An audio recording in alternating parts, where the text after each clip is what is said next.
The rain had finally stopped after 3 relentless days. A pale sun broke through the thick clouds, spilling its light across the quiet village where James and Diep had lived since their wedding.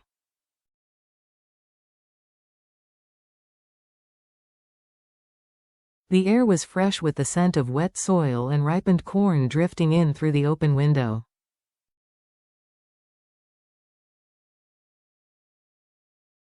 Somewhere beyond the fields, a rooster crowed lazily, marking the return of calm after the storm.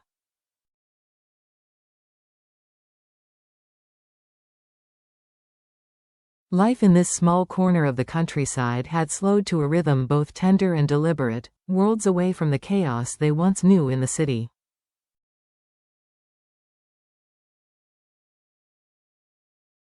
For the first time in years, James felt something like peace settle in his heart.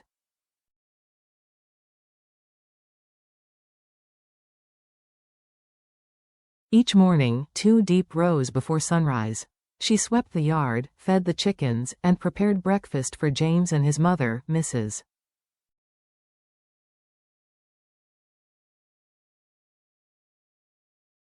Hyen. Her laughter, soft, unforced, filled their modest home with warmth, and James often found himself standing quietly in the doorway, watching her.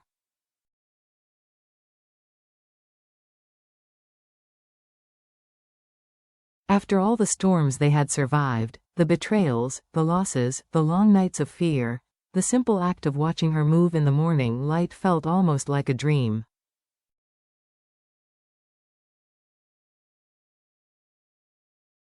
But that morning, something was different. Diep moved more slowly than usual.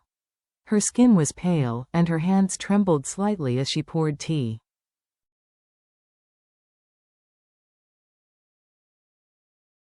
"Are you all right?" James asked, touching her forehead with gentle concern. "You look a bit tired."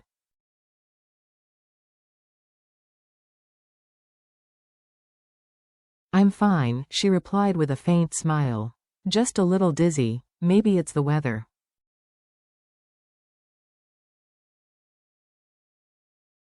From the kitchen, Mrs. Hyen looked up from the dough she was kneading. Her eyes sparkled with quiet intuition.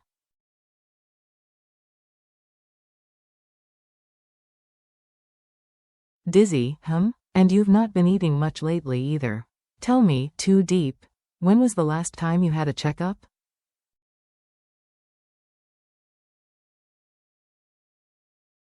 Diep froze, color rushing to her cheeks.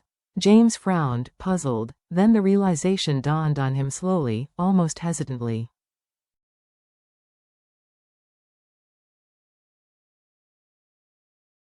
Mrs. Hyen chuckled softly. "Perhaps it's time to visit the clinic," she said. "The news that changed everything."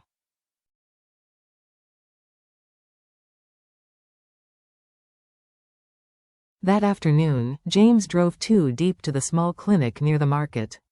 Puddles glistened along the road, and every bump made her grip his hand tighter.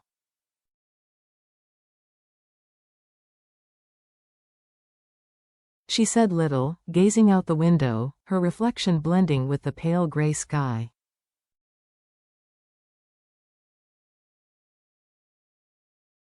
The doctor, a kind, middle-aged woman, smiled after completing the examination. "Congratulations," she said, turning the ultrasound screen toward them.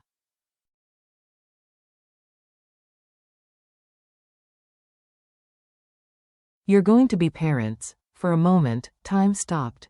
James froze, his breath caught in his chest.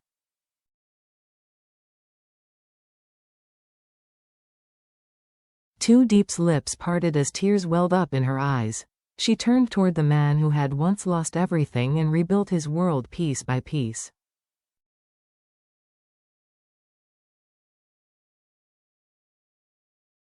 "James," she whispered, "are you hearing what I'm hearing?" He nodded, tears glistening, and let out a laugh, pure and unguarded.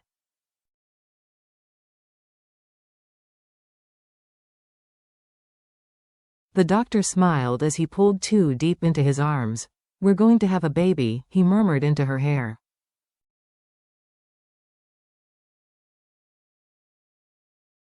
"Our baby." Too Deep pressed her face against his chest, feeling the thundering rhythm of his heart beneath her palm.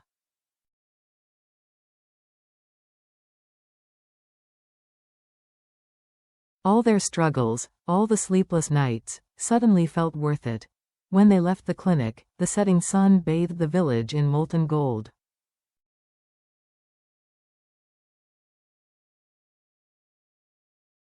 The puddles on the road shimmered like liquid light, and the air carried the scent of new beginnings.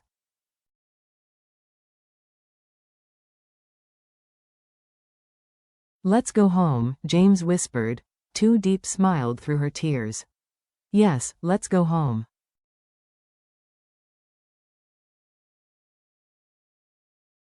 The calm before another storm.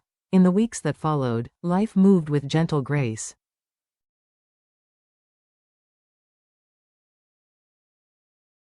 Mrs. Hyen hummed lullabies as she cooked. James left early each morning and returned each evening with fruit and tender smiles.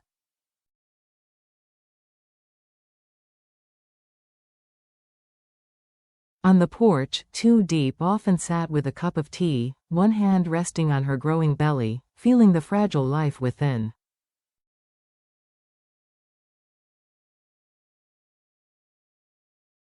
But behind James's calm exterior, a storm was quietly forming. His company, the one he had fought to rebuild after John's betrayal, was facing another crisis.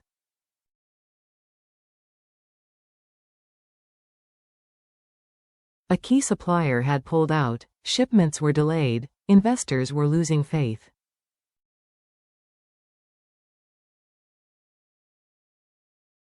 Each night, long after the house went quiet, James sat alone in his study, the glow of spreadsheets reflecting in his tired eyes.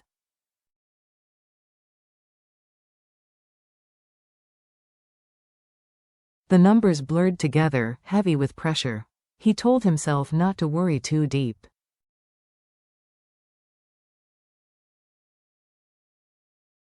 She needed peace and rest. He would bear the weight alone, but she noticed, she saw the weariness in his eyes, the tremor in his hands.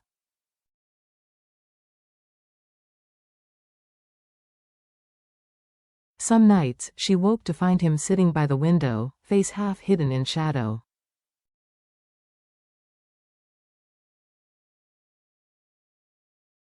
One evening, as rain tapped gently on the roof, she draped a blanket over his shoulders.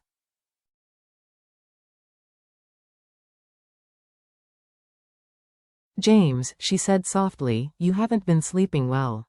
Is everything all right?"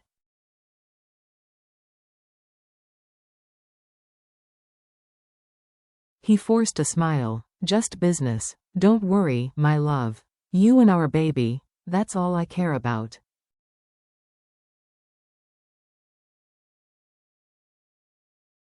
But his voice cracked, betraying him. Her heart ached. She wanted to believe him, yet she knew the truth. The burden he carried was too heavy for one man alone.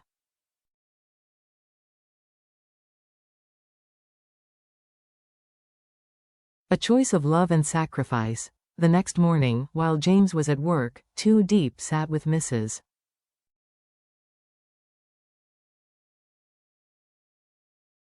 Hyen in the kitchen. "He's trying to protect you," the older woman said gently. "Men like James carry their pain in silence."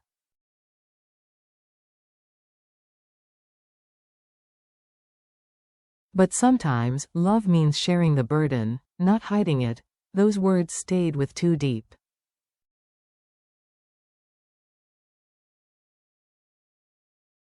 Days turned into weeks. James skipped meals, came home late, and the silence between them deepened.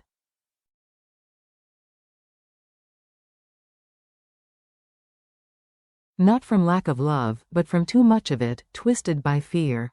Then one rainy afternoon, she overheard him on the phone.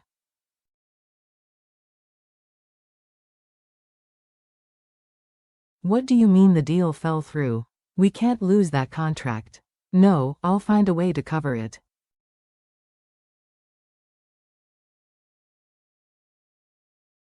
Her heart sank. That night, after he left for another late meeting, Too Deep made a quiet decision.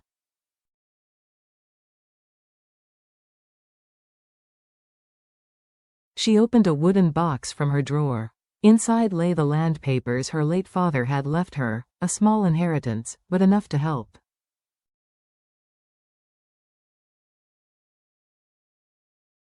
She knew James would never agree. Love, she thought, isn't always about asking permission.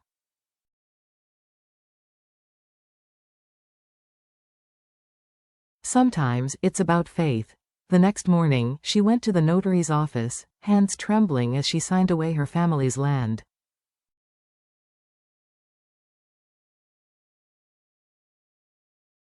The money she received was more than currency, it was memory, legacy, and love intertwined.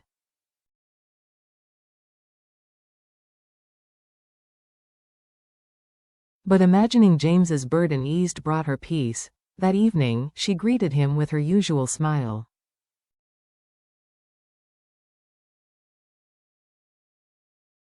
"Welcome home," she said, placing dinner on the table. He looked exhausted. "I don't know what I'd do without you," he murmured.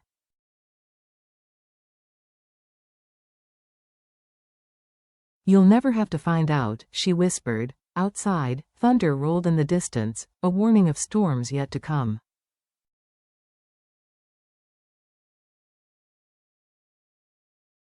The breaking point. For 3 nights, the rain fell without pause.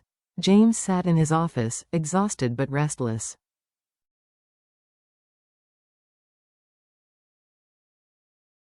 Then came a notification from the bank, an unexpected deposit, large enough to save the company.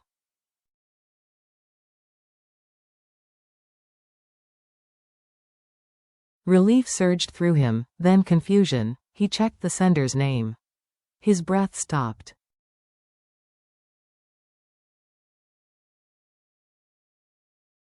"Too deep," he called her immediately. "Diep, what did you do?" Her tone was calm, almost gentle.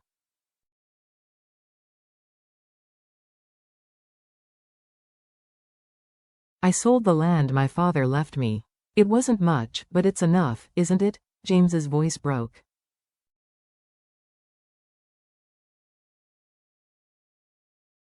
"You sold your father's land, without telling me? I know you didn't want me to worry," she said softly.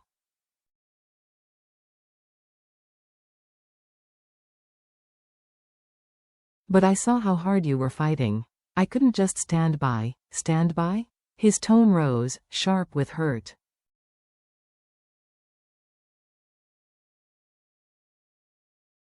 "Do you think I wanted you to sacrifice your past so I could feel capable? You should have trusted me."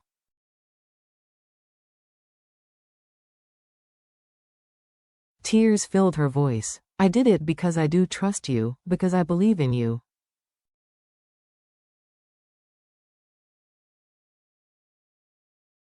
"I just didn't want you to face it all alone." Silence stretched between them, long and heavy, the rain whispering like a third presence.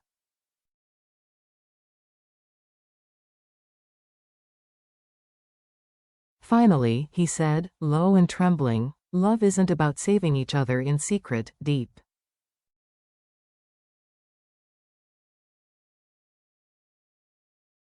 It's about standing together." "And what if standing together," she whispered, "means watching you fall?"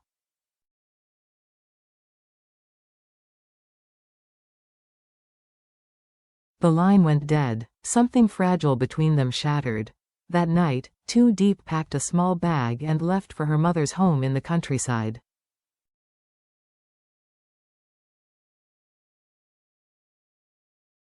Mrs. Hyen didn't question her.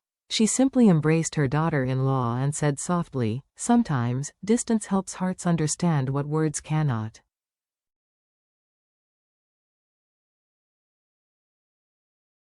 The reckoning. Days passed. The company began to recover, ironically, thanks to the money Diep had given.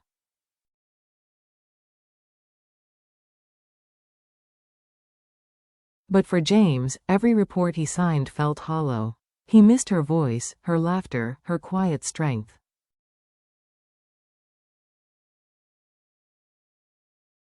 Yet pride, his oldest companion, kept him silent. Then, one afternoon, an email arrived.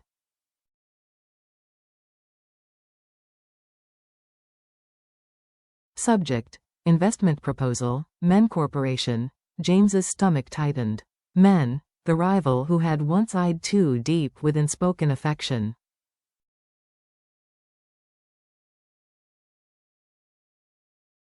The message was brief. I've heard of your company's troubles.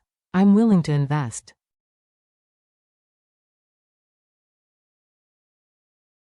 Consider this a chance for renewal. No conditions, but James knew better.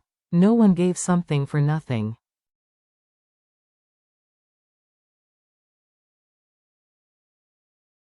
That night, unable to sleep, he was haunted by the image of Men's easy smile, the way he used to look at Too Diep.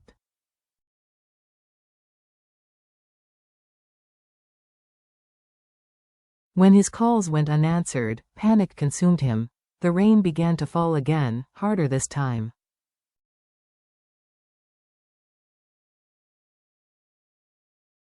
Without thinking, he grabbed his coat and drove into the storm. The return. The headlights carved through the downpour as he sped along the muddy roads toward her mother's house.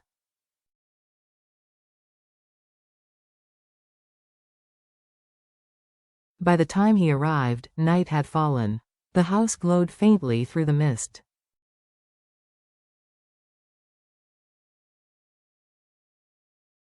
There, under the porch light, sat Too Diep. She was humming softly, one hand resting on her belly, her eyes closed as if listening to the heartbeat within.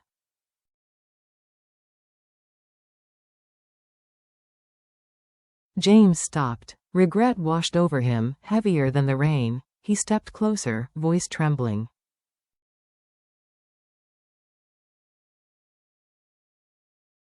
Diep, she opened her eyes. For a long moment, neither spoke. Then she smiled, tired but kind.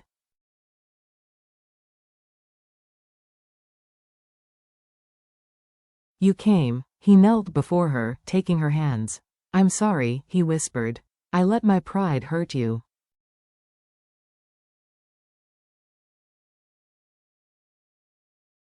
Everything you did out of love.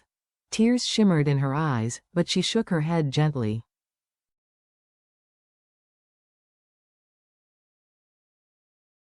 We both made mistakes, James. You tried to protect me. I tried to protect you. Maybe love isn't about who sacrifices more, but about knowing when to stop fighting alone.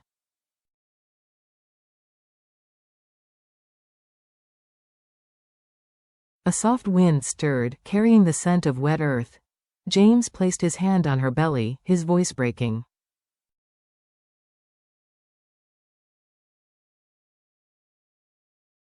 Can you forgive me? She smiled through her tears. Only if you promise one thing. That no matter how hard it gets, we'll face it together.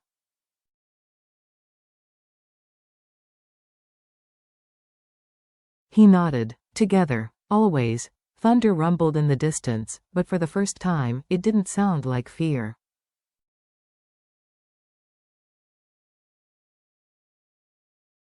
It sounded like a promise.